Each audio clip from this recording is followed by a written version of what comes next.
இன்னைக்கு மார்க்கம்ங்கிற விஷயத்துல அதிகமான பேர் வழிகெடுக்கப்படுவதற்கு இதான் காரணமா இருக்குது. நிறைய விஷயங்கள் நம்ம குர்ஆன்ல இருக்குன்னு சொல்றோம், ஹதீஸ்ல இருக்குன்னு சொல்றோம்.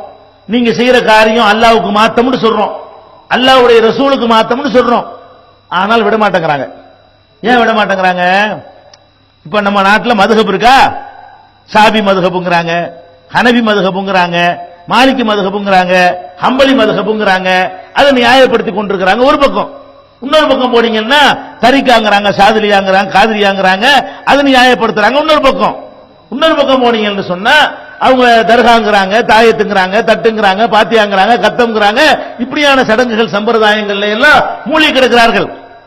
இதையெல்லாம் போய் நம்ம சொன்னா இது குர்ஆன்ல எப்படி இல்ல, நபிகள் நாயகம் இப்படி சொல்லல, என்ன பதில் சொல்றாங்க தெரியுமா? இது என்ன நீங்க நேத்து வந்து சொல்றீங்க? எங்க அப்பம் பாட்டம் காலத்துல நடக்கிற விஷயமா செய்யுது. எத்தனை வருஷமா நடக்குது தெரியுமா? எங்க அத்தா செஞ்சு, எங்க தாத்தா செஞ்சு, தாத்தாவுக்கு தாத்தா செஞ்சு.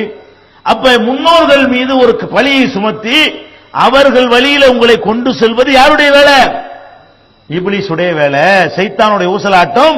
எப்படி வரும் என்று கேட்டால், சத்தியத்தையும் அசத்தியத்தையும் தீர்மானிப்பதற்கு குர்ஆனையும் ஹதீஸையும் ஆதாரமாக கொள்ள வேண்டிய உங்களை எப்படி பரட்டிடுவான்? உங்க முன்னோர்கள் மீது பக்தி ஏற்படுத்தி, உங்க முன்னோர்கள் மீது மரியாதை ஏற்படுத்தி, அவங்களெல்லாம் இதை செஞ்சாங்களா இல்லையா? இந்த தர்கா நேத்தா கட்டணும், 300 வருஷமா இந்த தர்கா இருக்குது அப்படிங்கிறான். இந்த மதுஹப் போன வாரமா வந்துச்சு, 500 வருஷமா எங்கள்கிட்ட இருக்கிற இந்த மதுஹப் அப்படிங்கிறான். இந்த தாயத்தை நேத்தா கண்டுபிடிச்சோம், இது 250 வருஷமா இருக்குது அப்படிங்கிறான். இந்த மௌலித் என்ன போன மாசமா கண்டுபிடிச்சோம், இது ஒரு 250 வருஷமா இருக்குது அப்படிங்கிறான். அப்ப இவன் செய்யக்கூடிய காரியங்களுக்கெல்லாம் யாரை கொண்டு பழி சுமத்துறான்? முன்னோர்கள் மீது பழியை சுமத்தி நம்ம தப்பிச்சுக்கலாம். இப்படி பழி இவன் சுமத்தல, ஷைத்தான் அவனை எப்படி கெடுக்கிறான், ஷைத்தானுடைய ஊசலாட்டத்தில் இந்த வாதத்தை எடுத்து வைக்கிறான் என்று அல்லாஹ் ரப்பல் ஆலமீன் சொல்றான். எப்படி சொல்றான்?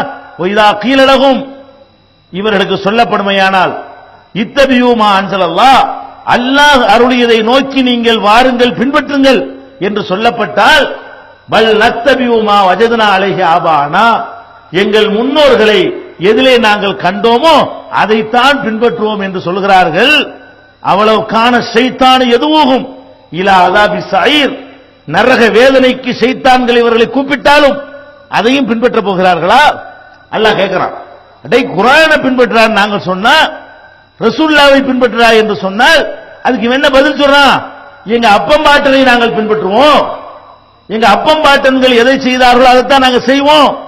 இதை தவிர வேற என்ன ஆதாரம் இருக்கு சொல்லுங்க பாப்போம். இந்த தாயத்துக்கு, இந்த தட்டுக்கு, இந்த கபருக்கு, இந்த சமாதிக்கு, இங்க இருக்கிற மூணாம் பாத்தியாக்கு, மேராஜ் நோம்புக்கு, பராத் இரவுக்கு என்னென்ன எல்லாம் நீங்கள் செய்து கொண்டிருக்கிற மார்க்கம்னு, இதற்கெல்லாம் என்ன ஆதாரம் வைத்திருக்கிறீர்கள்? அப்பம் பாட்டங்கிறது தவிர வேற ஆதாரம் கிடையாது. முன்னோர்கள் என்ற ஒரு பழியை தவிர வேறு எந்த விதமான முகாந்திரமும் உங்களிடத்தில் கிடையாது. ஆனால் அதை நியாயப்படுத்துறது யார் வேலை? ஷைத்தானுடைய வேலை. முஸ்லிம்கள் எப்போதுமே விழிப்பாய் இருக்கணும். எங்க அப்பன் செஞ்சாலும் குர்ஆன்ல இருந்தா தான் நான் ஏத்துக்கிறேன், எங்க அம்மா செஞ்சாலும் குர்ஆன்ல இருந்தா தான் ஏத்துக்கிறேன், எங்க அப்பன் செஞ்சாலும் அல்லாஹ்வுடைய ரசூலும் சொன்னா தான் நான் ஏத்துக்கிறேன், எங்க அம்மா செஞ்சாலும் அல்லாஹ்வுடைய ரசூல் சொன்னாங்களான்னு நான் பார்ப்பேன். சொன்னதை செஞ்சா ஏத்துக்கிறேன், அல்லாஹ் ரசூலும் சொல்லாத செய்தால் நான் தூக்கி எறிவேன். இப்படி எவன் இருக்கிறானோ அவன் ஷைத்தானை வென்று விட்டான், ஷைத்தானுடைய ஊசலாட்டத்திலிருந்து அவன் தப்பித்து விட்டான் என்பதை புரிந்து கொள்ள வேண்டும்.